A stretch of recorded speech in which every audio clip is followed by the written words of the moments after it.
विचार करके देखिए, अगर एकादशवें भाव का स्वामी एकादशवें में ही बैठा हो तो वो शुभ हो जाता है। विचार करके ये भी देखने की बात है कि अगर अष्टम भाव का स्वामी अष्टम में बैठा हो तो वो और भी ज्यादा अच्छी बात हो जाती है। अगर जन्म कुंडली के तीसरे भाव के स्वामी तीसरे भाव में ही बैठे हों, तीसरे भाव के स्वामी तीसरे भाव में ही बैठे हों, छठवें भाव के स्वामी अगर छठवें भाव में ही बैठे हों, आठवें भाव के स्वामी अगर आठवें भाव में ही बैठे हों, एकादशवें भाव के स्वामी अगर एकादशवें भाव में ही बैठे हों, तो ये चाहे जैसे भी हों, नैसर्गिक रूप से पापक ग्रह होने के बावजूद ये शुभ परिणाम करने वाले हो जाते हैं। ये जो तीसरा, छठा, आठवां और एकादशवां भाव है, इनको लेकर आचार्यों में जो उद्भट विद्वान है, उन लोगों में ना बहुत सारी बातें निकल के आती हैं। कौन सा सिद्धांत किसके ऊपर है और कौन सा सिद्धांत ज्यादा हावी होता है, ये किसी भी कोई तुलना नहीं है, पर सबने अपने अलग अलग मत दिए हैं और 3 प्रकार के 4 प्रकार के मत सामने आते हैं। अगर एकादशवें भाव का स्वामी कोई भी ग्रह हो, अगर वो उस भाव में बैठा है तो नैसर्गिक रूप से पापक ग्रह होने के बावजूद वो शुभ ग्रह बन जाता है। एक आचार्य ये लिखते हैं। दूसरा, एक आचार्य ये लिखते हैं कि अगर इन भावों के स्वामी अर्थात तीसरे, छठे, आठवें और एकादशवें भाव के स्वामी क्रमशः वो ग्रह बनते हों जो शुभ ग्रह हों, जैसे अगर यहाँ पे 2 नंबर लिखा है और शुक्र यहीं बैठे हैं, तो आचार्य लिखते हैं कि किसी भी स्थिति में एकादशवें भाव का स्वामी अगर शुभ ग्रह हो और अगर वो वहीं बैठा हो तो वो शुभ ग्रह तो है ही, पापी भाव के स्वामी और पापी भाव में बैठने के कारण उसमें थोड़े से पाप प्रभाव भी जरूर आ जाते हैं। एग्रेशन आ जाता है, जल्दबाजी आ जाती है, थोड़ी धृष्टता आ जाती है, थोड़ी बदमाशियां आ जाती है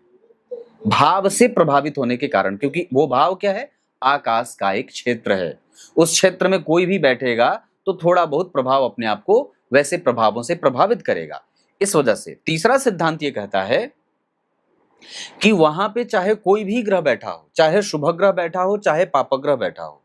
बस ध्यान ये रखना है कि वो ऐसा ग्रह हो जिसको एक दृष्टि प्राप्त हो।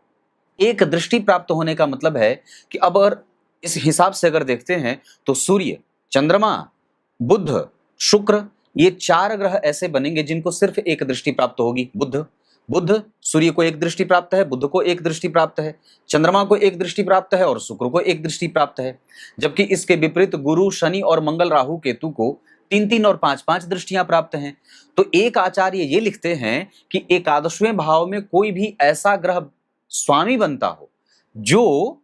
उसी भाव में बैठा हो और उसको सिर्फ एक दृष्टि प्राप्त हो। जैसे अगर 5 नंबर लिखा तो सूर्य बैठे हों, 6 नंबर लिखा तो बुध बैठे हों, 2 नंबर लिखा तो शुक्र बैठे हों। मतलब क्या है कि इन ग्रहों की राशियां अगर यहां बन रही हो और वही ग्रह अगर बैठे हैं तो ये नुकसान कारक नहीं होते और इनका ज्यादा नुकसान नहीं होता। अब आपको ये अंतर स्पष्ट मैं कर देता हूं जब एकादशवें अष्टम भाव से आएंगे तब। एक सिद्धांत क्या कहता है अष्टम भाव को लेकर के कि अष्टमेश जहां बैठेंगे और जहां देखेंगे दोनों ही को नुकसान पहुंचाएंगे। विचार करके देखिए, अगर अष्टम भाव के स्वामी किसी की कुंडली में गुरु बनते हो, समझने की बात है, अगर अष्टम भाव के स्वामी गुरु बनते हो तो अब वो जहां बैठेंगे और जहां जहां देखेंगे सब जगह पाप प्रभाव देंगे, क्योंकि अष्टम भाव दुह स्थान है, नीच स्थान है या पापी स्थान है ना, उसको कहते हैं मृत्यु का स्थान है। तो मृत्यु का भाव है, मृत्यु का स्वामी जहां बैठेगा वहां मृत्यु डालेगा, उसको मारेगा। लेकिन तो अब ये गुरु अगर अष्टम भाव के स्वामी हो गए और नवम भाव में बैठ गए तो अब ये जहां जहां दृष्टि इनकी जाएगी वहां वहां वो दोष पैदा करेंगे। लेकिन इससे तो अच्छी बात यह है ना कि अगर अष्टम भाव का स्वामी कोई ऐसा ग्रह बना जो अष्टम में ही बैठा हो और उसको एक ही दृष्टि प्राप्त है, क्योंकि अगर तुलना करते हैं तो अष्टमेश अगर गुरु बनेंगे तो वो 3 से 4 ग्रहों को, 3 से 4 भावों को प्रभावित करेंगे अपनी कुदृष्टि डाल के, जबकि बुध तो एक ही दृष्टि वाले हैं। इसका अर्थ होगा कि अष्टमेश अगर कोई भी ऐसा ग्रह बनता हो जिसके पास सिर्फ एक ही दृष्टि प्राप्त हो, वो ज्यादा अच्छा है।